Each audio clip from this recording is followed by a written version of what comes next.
So we're talking about promise, and promise is one of our three Ps in the triumvirate of purpose, promise, and place. And it all comes, and it's all about really who you are, why you're doing what you're doing, what's motivating you, and kind of what your posture is in being who you are and doing the work that you're doing. So, so promise.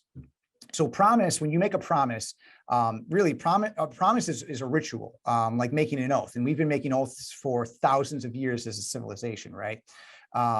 People swear into office. You vow to your spouse. If you have children or you have pets, you're basically saying, I'm going to care for these beings until they are big enough to care for themselves. You pledge allegiance, perhaps, to a group, maybe even to a country. These are all forms of promises. We're making promises all of the time. We agree as a society that promises are good, not just making promises, but we all seem to agree that making good on your promises is a virtue, is a good thing. So when you agree to work someplace or for someone, you are actually making a promise. So let's go through what is a promise, or what's kind of like, what do promises lead to? Promises will put you on the hook. They will state your intentions. They will allow for an aid and accountability.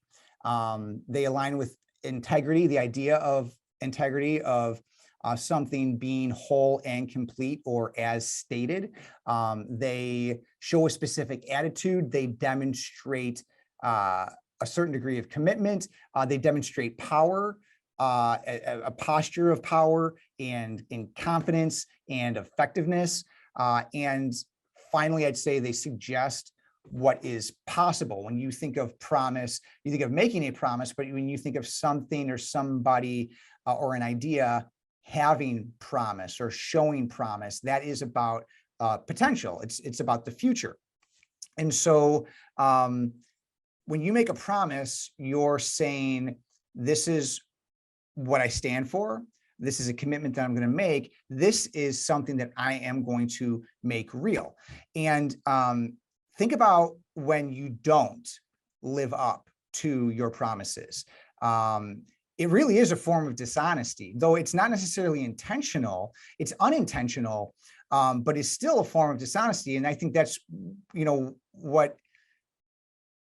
when you think about children, for example, if you have children, you can totally appreciate this, because if you make a promise to a kid and you do not make good on it, they will absolutely call you out on it, right? But you promised, but you said, right? Like I know my daughter actually is amazing at this. And so it reminds us that we need to be very careful about the promises that we make. If we make a promise, people are going to expect us to follow through on it.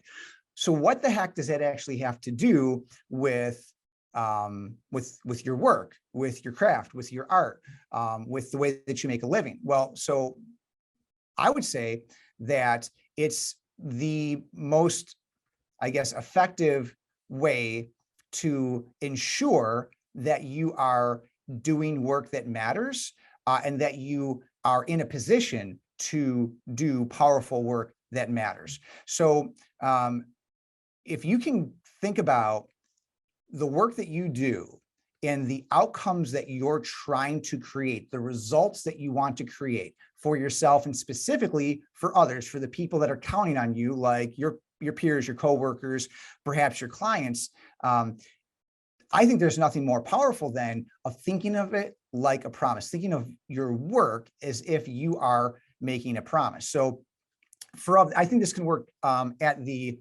individual level for certain, but I also think it can work at a kind of like a company or organizational level. And so I'll give you an example, like for Of the Sea. We say that our promise is to do whatever it takes to empower owner-operators to achieve their lofty dreams. Notice we're not talking about creating advertising. We're not talking about necessarily like the internal cultural work, the customer experience work that we help our clients do. All of those things that I just mentioned, the advertising, the culture, the customer experience, they necessarily would need to happen in order for us to fulfill on this promise.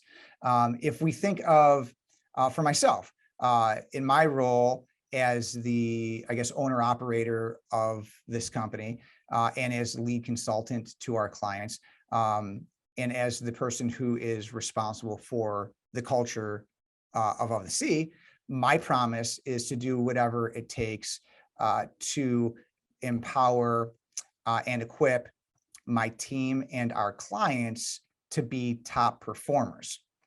So if I can make that promise, if we as an organization can make that promise, and if I, as a leader in this organization, can make that promise, then I am absolutely choosing a posture. I am absolutely putting myself on the hook. I am deciding to approach my work, our work, a very specific way, which means that I am choosing to approach and relate to my coworkers in a very specific way, to our clients in a very specific way. So it's deliberate, right? And it's not just something then that I know for myself, though certainly that's where it begins. It's something that I can share that.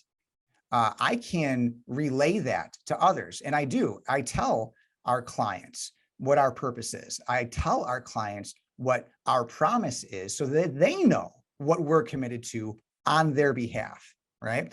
I talk about this inside of our company where we actually look at these. Everyone inside of our organization here at Of the Sea has a clearly stated purpose, has a clearly stated promise, and a clearly stated place, which we'll talk about at another time. And they all serve the specific role that individual is playing. So it's less about the person and more about the role that individual is playing. But then all of those tie in to this greater purpose, promise in place for the organization, for Of the Sea. So I think that anything that's done well is going to be done with intention.